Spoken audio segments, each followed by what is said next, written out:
Hello, Mark. My name is Ian Zhou Yan Yi. My student number is S0641053. I'm the sophomore major in English department. Today, the title is How Doctors Can Help Low-Income Patients and Still Make a Profit. And the speaker is P.J. Parmar. Colfax Avenue here in Denver, Colorado was once called the longest wickedest street in America. My office is there in the same place. It's a medical desert. There are government clinics and hospitals nearby, but they're not enough to handle the poor who live in this era.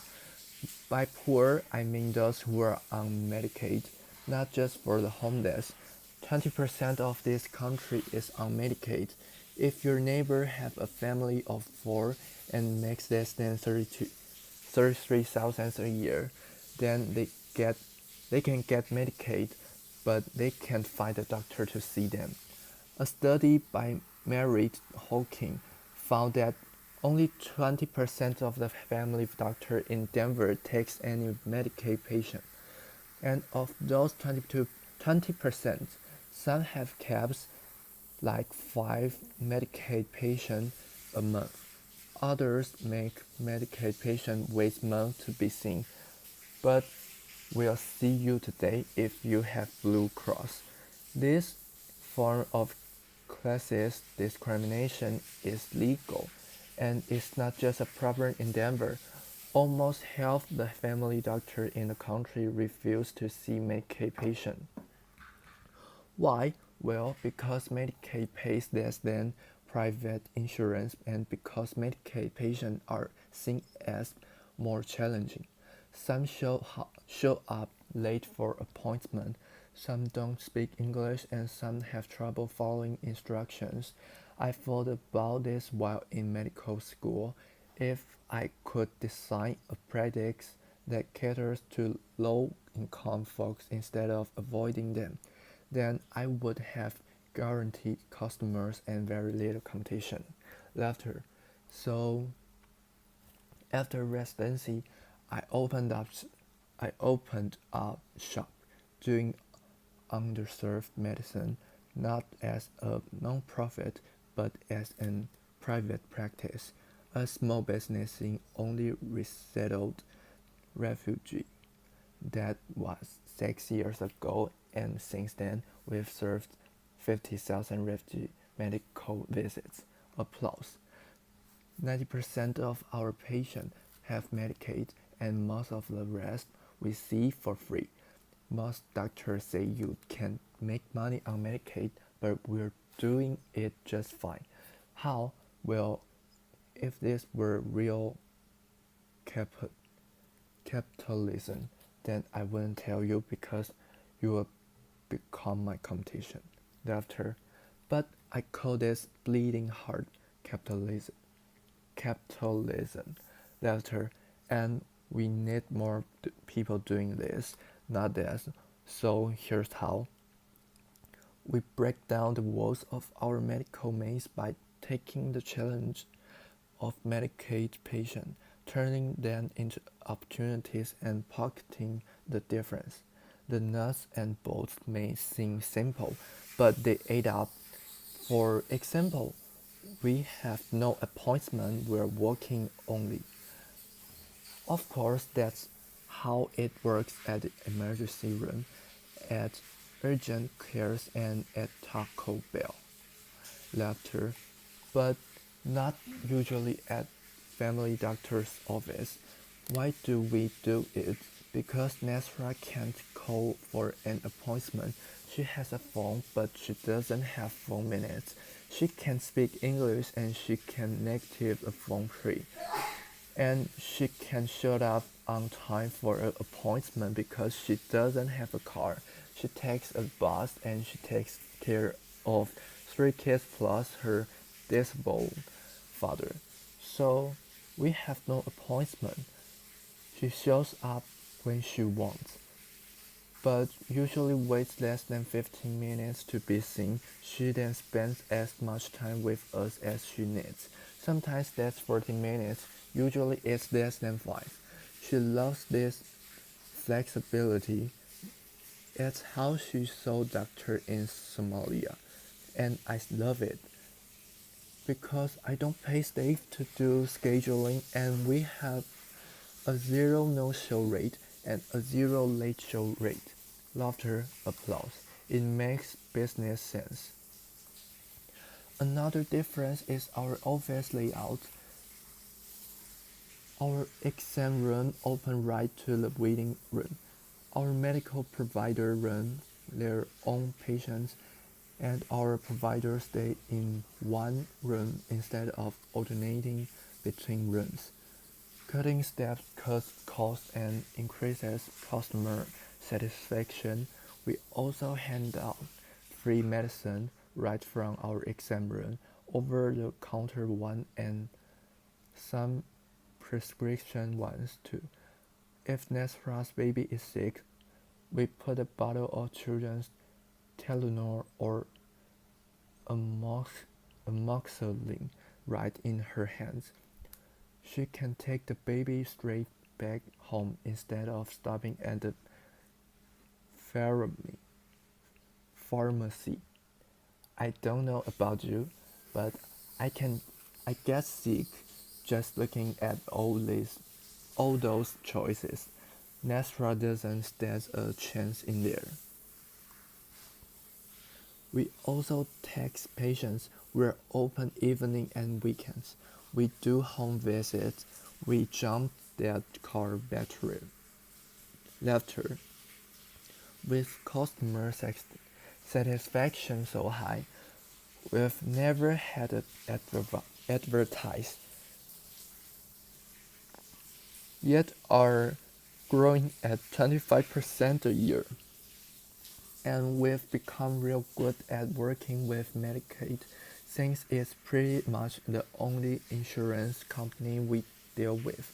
Other doctors' offices chase 10 insurance companies just to make ends meet. That's just draining. A single payer system is like monogamy. It just works better. Laughter, applause. Of course, Medicaid is funded by taxpayers like you, so you might be wondering, how much does this cost the system? Well, we're cheaper than the alternative. Some of our patients may go to the emergency room, which can cost thousands just for a simple cold. Some may stay home and let their problems get worse, but most would try to make an appointment at the clinics.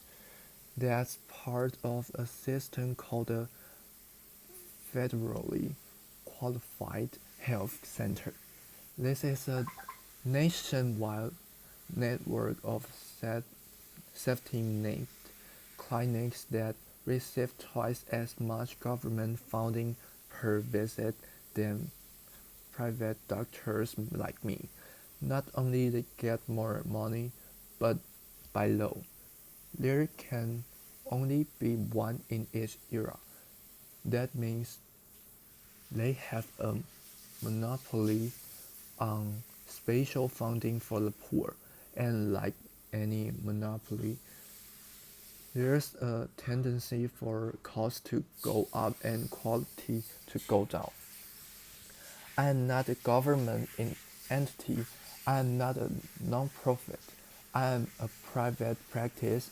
I have a capitalist drive to innovate. I have to be fast and friendly. I have to be cost effective and culturally sensitive. I have to be tall, dark, and handsome.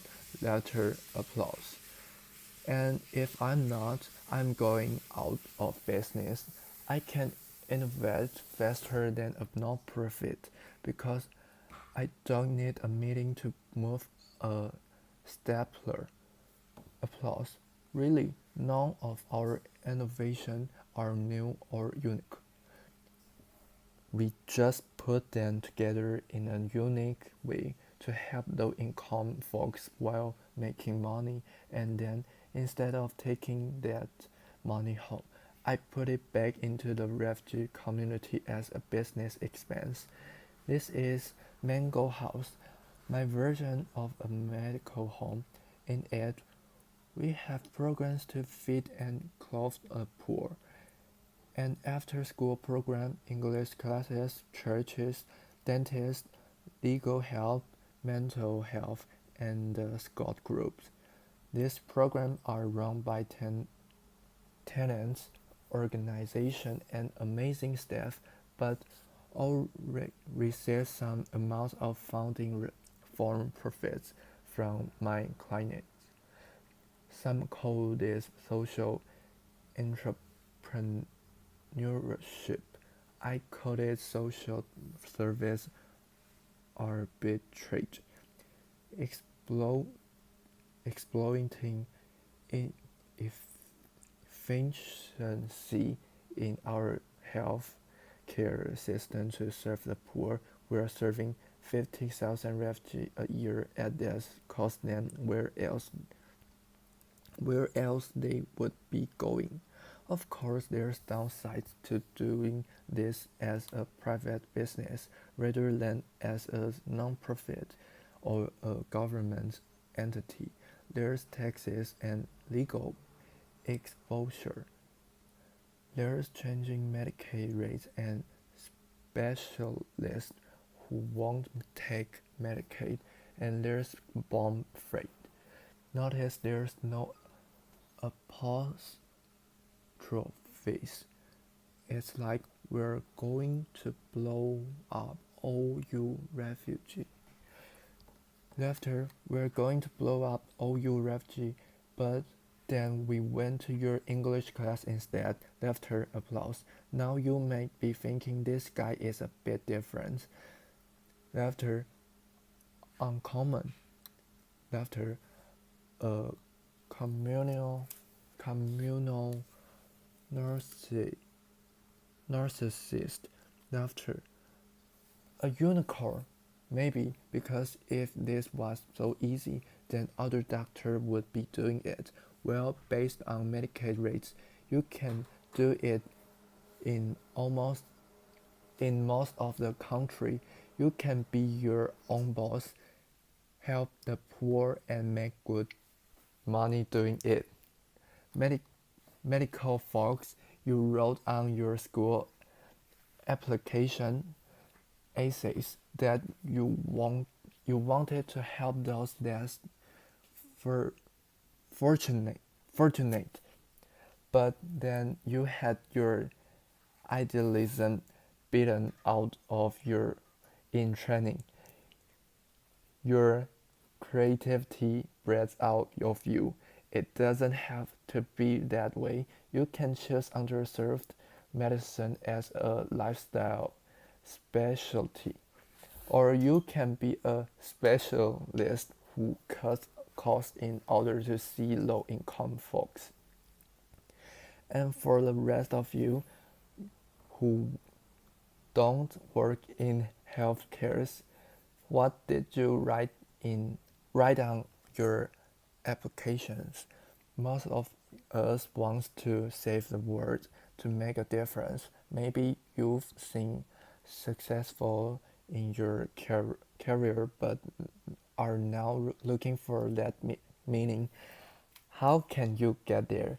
I don't just mean giving a few dollars or a few hours. I mean, how can you use your expertise to innovate new ways of serving others? It may be easier than you think. The only way we are going to bridge the underserved medicine gap is by seeing it as a business opportunity. The only way we're going to bridge the equality gap is by recognizing our privilege and using them to help others. Applause. Thank you.